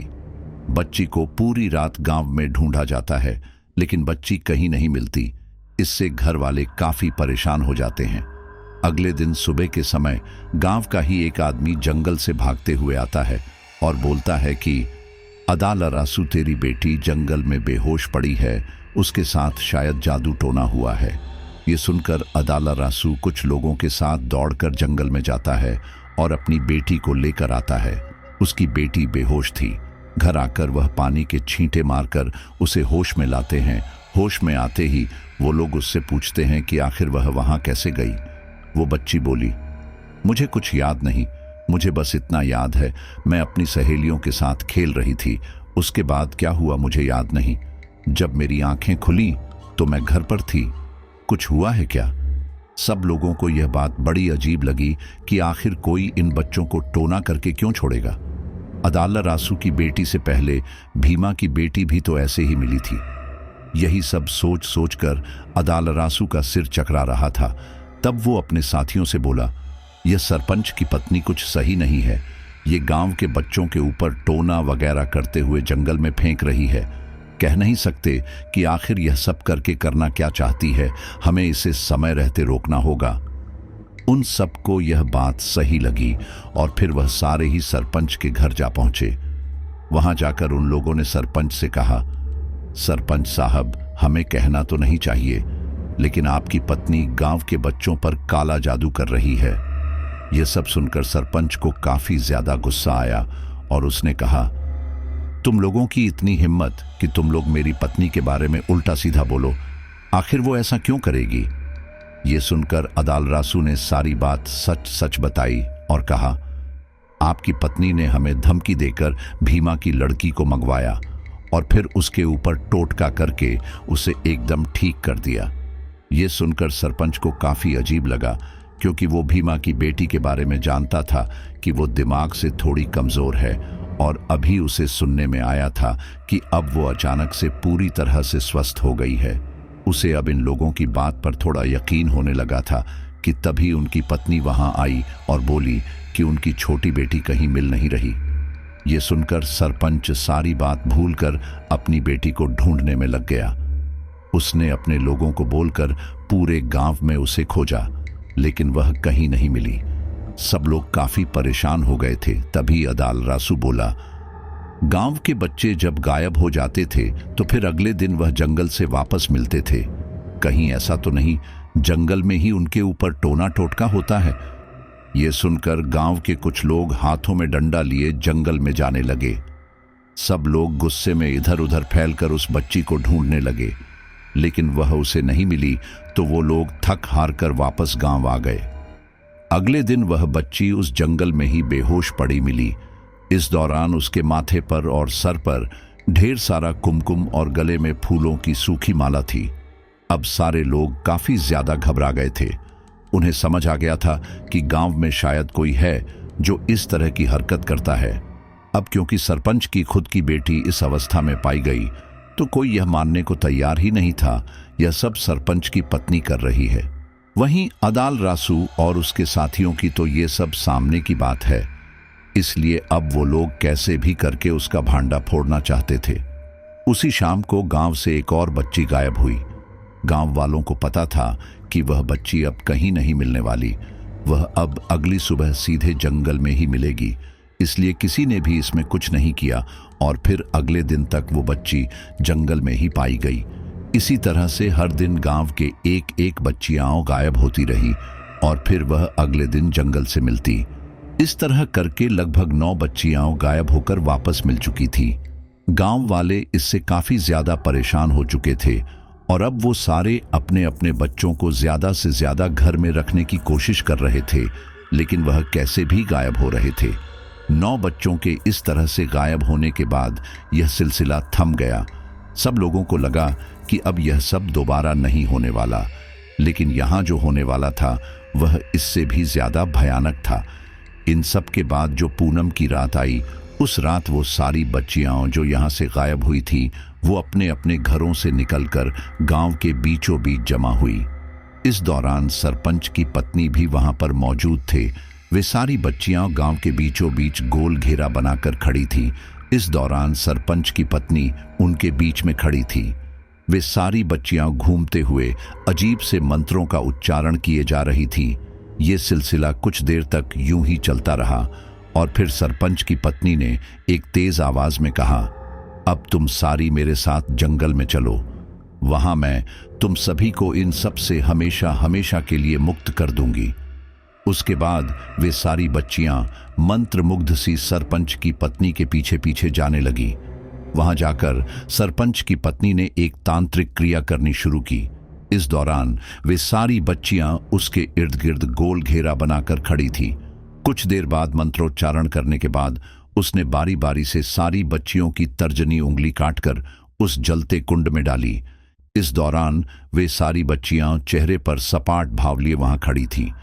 इसके कुछ देर बाद उसने उन बच्चियों में से एक के चेहरे पर कुमकुम मला और फिर उसके बाद उसका सिर धड़ से अलग कर उसका कुछ खून जलती अग्नि में डालकर कुछ खून एक सफेद से बर्तन में डाला। वो बर्तन कोई आम बर्तन ना होकर किसी जानवर की खोपड़ी थी। एक एक करके उसने बाकी बच्चियों के साथ भी यही किया और फिर अंत में उस सफेद बर्तन में इकट्ठा किया। उन सभी बच्चियों का खून पीकर उसके चेहरे पर अपार संतुष्टि के भाव आ गए। अगली सुबह उन बच्चियों के घर पर उन्हें ना पाकर हड़कंप मच गया। सारे लोग पूरे गांव में उन्हें ढूंढने लगे, लेकिन उन्हें वह कहीं ना मिले। तभी कुछ लोग दौड़ते हुए वहां आए और उनमें से एक बोला, जंगल में जंगल में 8-9 बच्चियों की सिर कटी लाशें पड़ी हैं। ये सुनकर सारे लोग सकते में आ गए और फिर वह सारे लोग दौड़कर जंगल में पहुंचे। वहां जाकर उन बच्चियों की लाशें देखकर सभी का गुस्सा 7वें आसमान पर जा पहुंचा और फिर अदाल रासू बोला, ये सब सरपंच की पत्नी की क्रिस्तानी है। हमने इस बारे में सरपंच को बोला भी, लेकिन वह हम नहीं माने और अब देखो इसका अंजाम हम सभी को भुगतना पड़ रहा है। मैं तो बोलता हूं कि अभी के अभी चल के हम उसको पकड़ते हैं, इससे पहले कि वह और किसी को नुकसान पहुंचाए। सब लोगों को ये बात सही लगी और फिर वे सारे हाथ में डंडा लेकर सरपंच के घर पहुंचे। वे सारी जितने गुस्से में वहां गए थे, वहां जाकर उनका सारा गुस्सा हवा हो गया। इसी के साथ ही उन्हें एक तेज झटका लगा, क्योंकि सरपंच समेत उसके पूरे परिवार की हत्या हो चुकी थी, जिसमें उनकी पत्नी भी शामिल थी। सब लोग अब तक यही सोच रहे थे कि यह सब सरपंच की पत्नी का किया धरा है, लेकिन यहां तो उसी की मौत हो गई है। इतना ही नहीं, उन सभी को ही काफी ज्यादा विभत्स तरीके से मारा गया था और ये काम किसी इंसान का तो हो ही नहीं सकता। सब लोगों ने मिलकर सारी बच्चियों और सरपंच के परिवार का अंतिम संस्कार किया और अब उनके जहन में बार बार यही बात आ रही थी, आखिर किसने इन्हें मारा होगा। उसी रात सारे लोग अपने घरों में दरवाजा लगाकर लेटे हुए थे कि तभी बाहर की तरफ से पायल की आवाज सुनाई दी। वह आवाज जिस जिसके घर के बाहर से आई, वह सारे लोग काफी ज्यादा घबरा गए, क्योंकि यहाँ एक तो इतने सारे लोगों की अजीब तरह से मौत हो गई और अब पता नहीं वो कौन औरत है जो इतनी रात में बाहर ऐसे घूम रही है। वे सारे लोग डरे सहमे अपने अपने घरों के अंदर बैठे हुए थे। तभी किसी के घर का दरवाजा खटखटाने की आवाज आई। वह आवाज सुनकर घर के सारे लोग काफी ज्यादा घबरा गए, लेकिन फिर घर के मुखिया ने आवाज देकर पूछा, कौन है बाहर? तब बाहर से किसी महिला की आवाज आई, ये मैं हूं कुम्हार की पत्नी। हमारे पति की हालत सही नहीं है, इसलिए आप हमारे साथ उन्हें देखने चलिए। ये सुनकर वो आदमी दरवाजा खोलने ही वाला था, लेकिन तभी उसे याद आया कि इस गांव के कुम्हार की पत्नी की मौत तो पिछले साल ही हो चुकी थी। वो एकदम ज्यादा घबरा गया, लेकिन इसके बाद उसने कुछ नहीं कहा। उसने अपनी पत्नी और परिवार वालों को इशारे से चुप रहने के लिए कहा। तभी बाहर मौजूद संदिग्ध महिला ने दोबारा से दरवाजा खटखटाया और कहा, आइए ना, आप दरवाजा क्यों नहीं खोल रहे? लेकिन वो आदमी कुछ न बोला। जब अंदर से कोई आवाज नहीं आई और ना ही उस आदमी ने दरवाजा खोला, तो वह महिला जानवरों की तरह वह दरवाजा पीटने लगी और अब वो भयानक आवाज में बोली, दरवाजा खोल वरना मैं दरवाजा तोड़ दूंगी। यह सुनकर वह परिवार पहले से ज्यादा घबरा गया, लेकिन फिर भी ना ही उन्होंने कुछ कहा और ना ही दरवाजा खोला। वह संदिग्ध महिला कुछ देर तक उनका दरवाजा पीटने के बाद और उन्हें डराने धमकाने के बाद वहां से आगे बढ़ गई और अब वो किसी और के घर के दरवाजे पर आकर यह सब बोल रही थी, लेकिन किसी ने भी उसके लिए दरवाजा नहीं खोला। जैसे तैसे उन लोगों ने वह रात काटी और सुबह होने तक वह महिला वहां से गायब हो चुकी थी। गांव के सारे लोग इकट्ठा हुए और इस बारे में बात की। ये गांव में कई लोगों के साथ हुआ था, इसलिए यह चिंता का विषय था।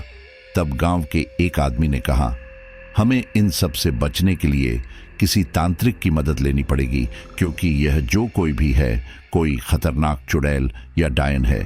सभी लोगों को यह बात सही लगी, लेकिन अब यहां पर सोचने वाली बात यह थी कि आखिर वह किस तांत्रिक से मदद मांगे।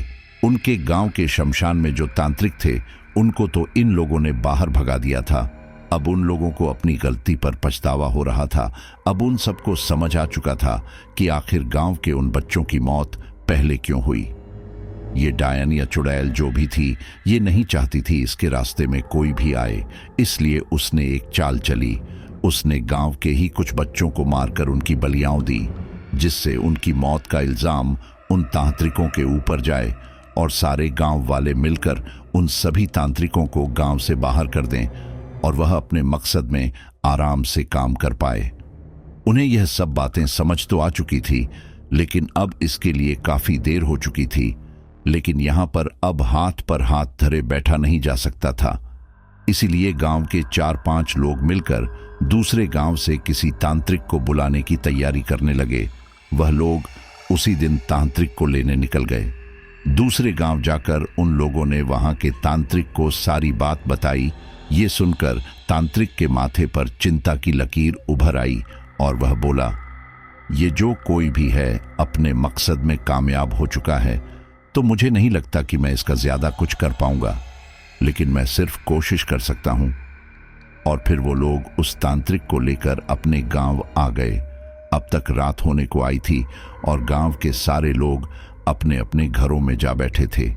उस तांत्रिक के रहने खाने का इंतजाम कर दिया गया था। उस तांत्रिक ने सबके साथ खाना खाया और फिर रात में दोबारा से आवाज के आने के इंतजार करने लगा।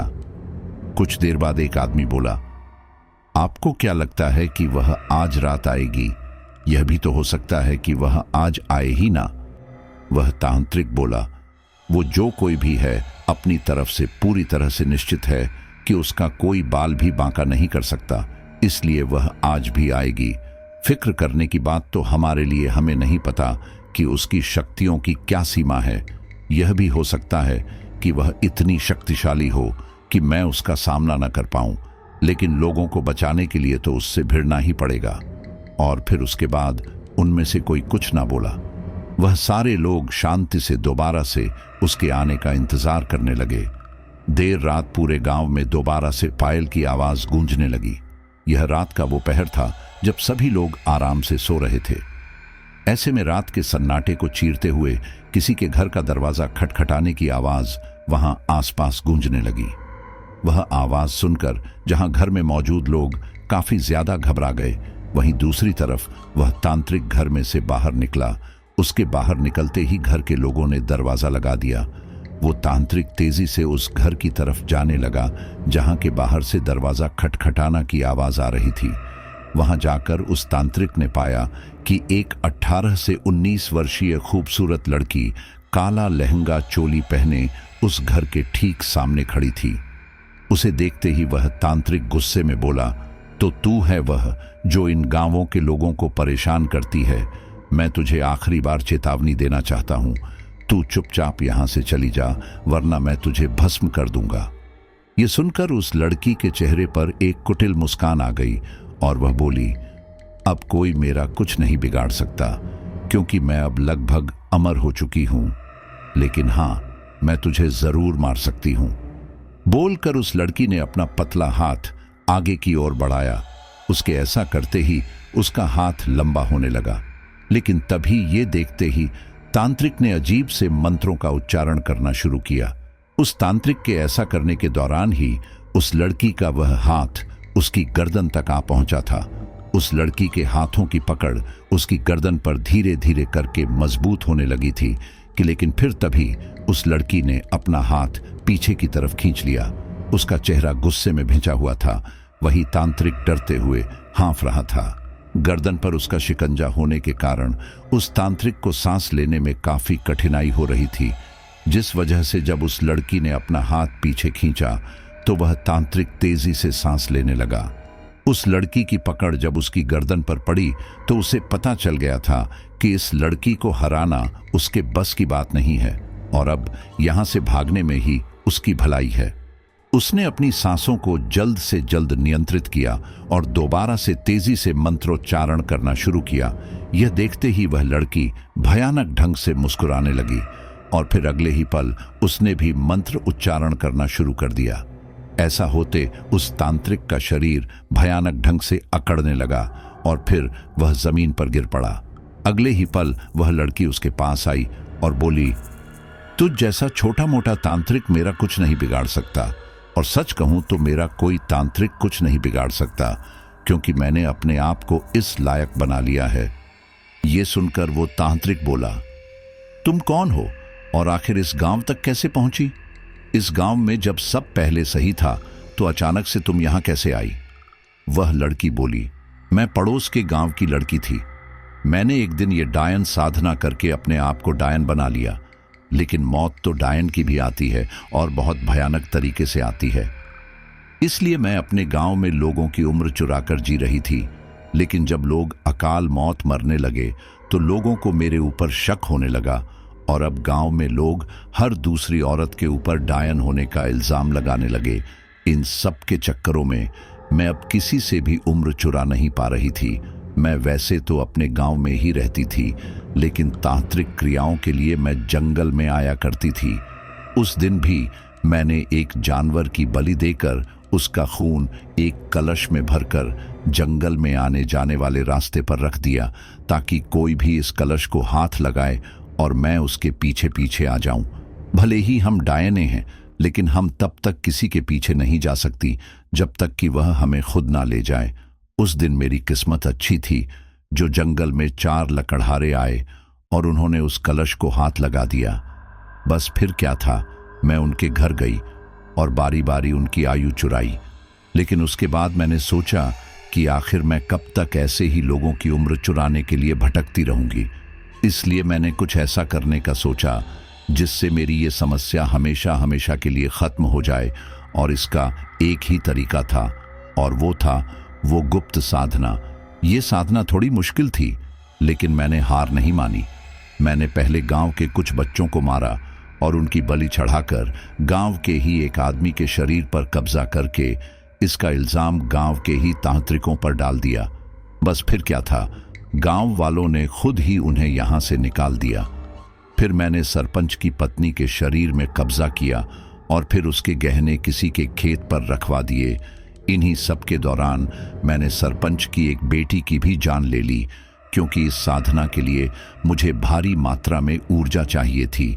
वहीं दूसरी तरफ जैसा कि मैंने सोचा था वही हुआ। वह लोग वह गहने लेकर बेचने चले गए और सरपंच की पत्नी, जिसके शरीर पर मैंने कब्जा किया हुआ था, उसने उन्हें पकड़कर उन्हें धमकाया कि अगर वो लोग एक 8-10 साल की बच्ची को लेकर वहां नहीं आए तो मैं सबको कहूंगी कि उन सब ने गहने चुराए हैं।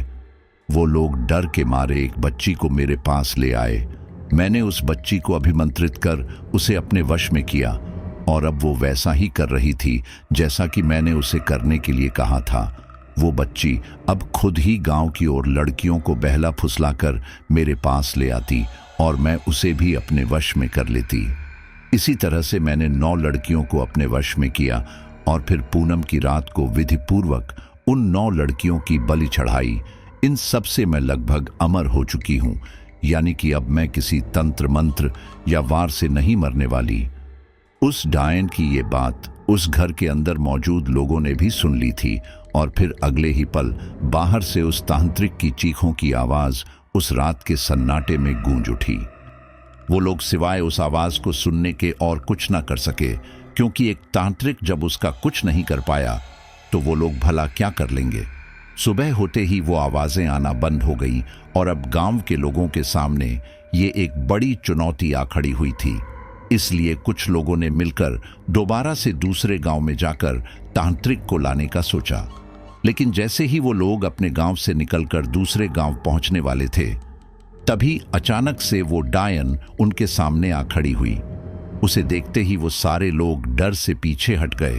तभी वो बोली, तुम लोगों को क्या लगता है कि मेरा कोई भी तांत्रिक बाल भी बांका कर सकता है? देखो, मैं तुम्हें एक प्रस्ताव देना चाहूंगी। तुम लोग हर महीने एक जवान इंसान लाकर मुझे देना। इससे मैं तुम गांव वालों को परेशान नहीं करूंगी। इस महीने का मेरा इंतजाम हो चुका है। अब तुम लोग अगले महीने की तैयारी कर लो। प्यार से मेरी बात मान लो, वरना मौत तुम्हारे घरों पर तांडव करेगी। बोलकर वो डायन वहां से चली गई। सब लोग अब काफी ज्यादा घबरा चुके थे, क्योंकि उस डायन की बात एक हिसाब से सही थी। उससे पार पाना अब किसी आम इंसान या तांत्रिक के लिए संभव नहीं था। इसलिए वो लोग वापस गांव लौट आए और उस डायन का संदेश सभी गांव वालों को दिया। गांव वालों के पास अब उसकी बात मानने के अलावा और कोई चारा नहीं था। इसलिए उन लोगों ने यह फैसला किया कि हर महीने उनमें से ही कोई उस डायन के पास जाएगा। इस तरह से ये सब शुरू हो गया।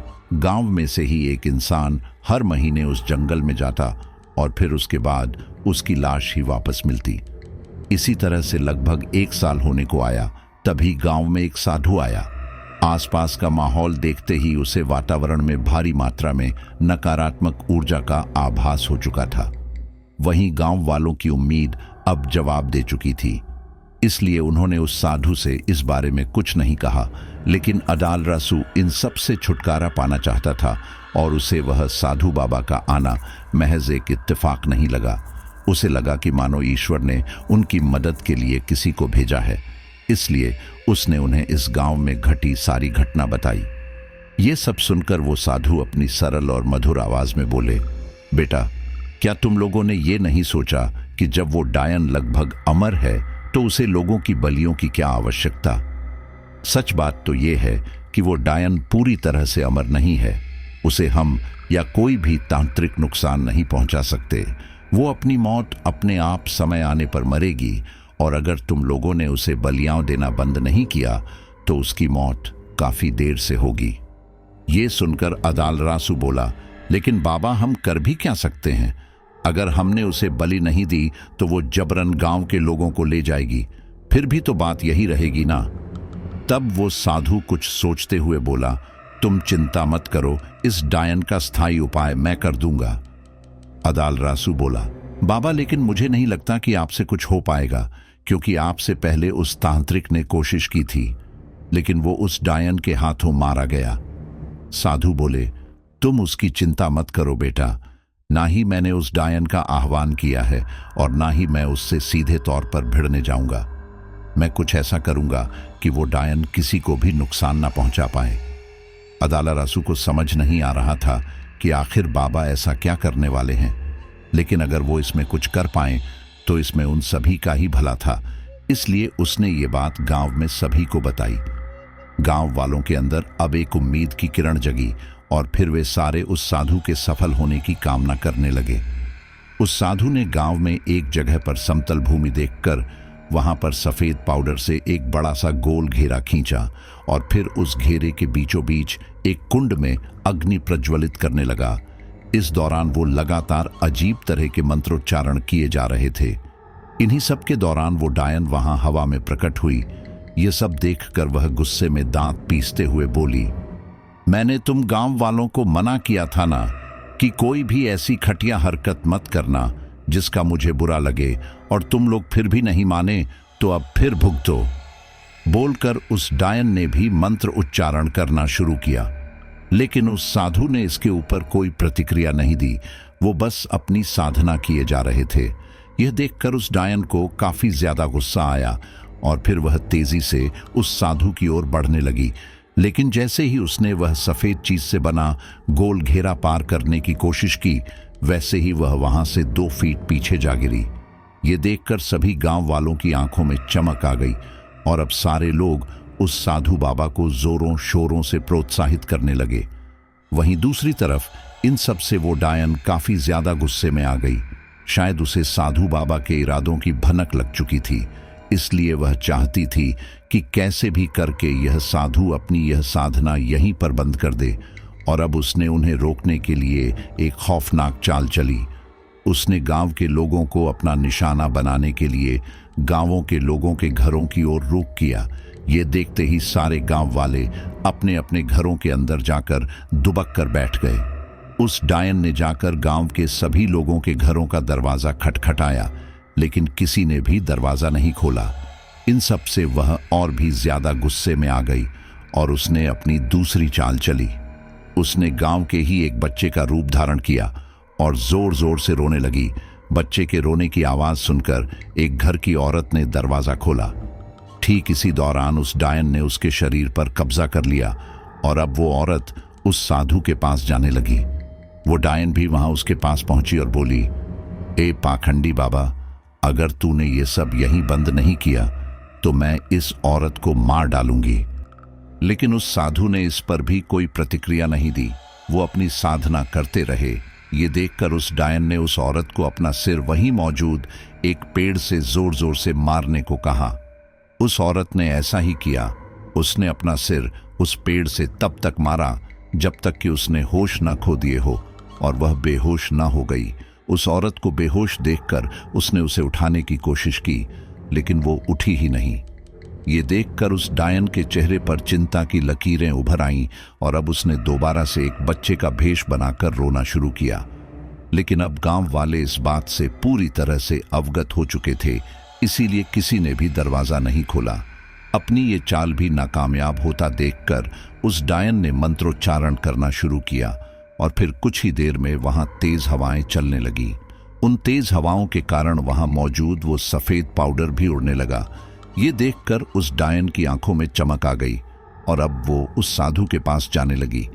लेकिन ठीक इसी दौरान उस साधु ने मंत्रोच्चारण करना बंद कर उस डायन के चेहरे पर एक वभूत फेंका। इससे वो डायन असंतुलित होकर पीछे जा गिरी। लेकिन जैसे ही उसने उठने की कोशिश की तो वो उठ ही नहीं पाई। उसकी कलाइयां और पैर धरती से रहस्यमयी ढंग से चिपक चुके थे। उसने वहां से छूटने की बहुत कोशिश की लेकिन सफल नहीं हो पाई। वहीं दूसरी तरफ उस साधु ने अपनी साधना दोबारा से करना कंटिन्यू किया। कुछ देर बाद उनके सामने मौजूद अग्निकुंड की अग्नि शांत हुई।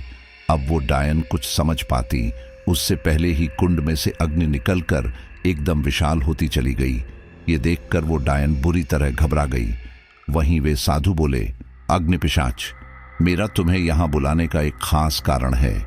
ये डायन अपनी साधना पूरी करके इस प्रकार की हो गई है कि अब इसे खत्म करना हम में से किसी के बस की बात नहीं है। इसलिए मैं चाहता हूं कि तुम इसे हमेशा हमेशा के लिए जंगल के अंदर कैद कर दो और तब तक इसे रोको जब तक कि ये पूरी तरह से खुद ही खत्म ना हो जाए।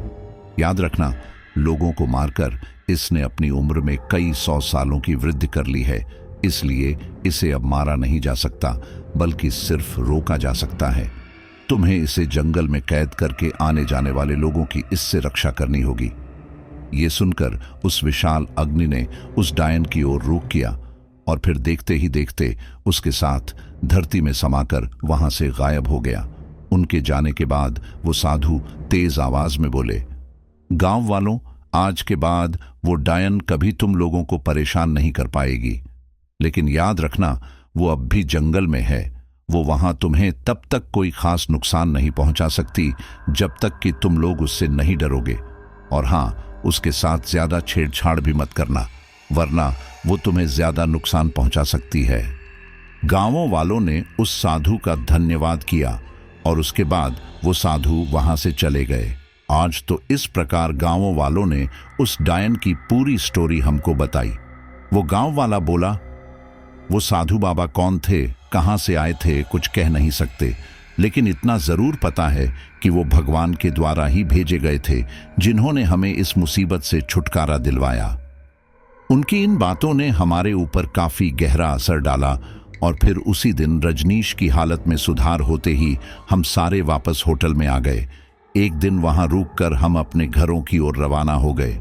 आज इस बात को कई साल हो चुके हैं, लेकिन मेरी रूह ये सोचकर कांप जाती है कि अगर उस दिन अग्निपिशाच ने हमारी सहायता न की होती तो हमारा क्या होता। तो साथियों, वरुण के साथ जो आप बीती थी वो यहीं पर पूरी होती है। और जब वरुण ने अपनी कहानी हमें बताई तो हमें भी काफी रोमांचक और डरावनी लगी थी।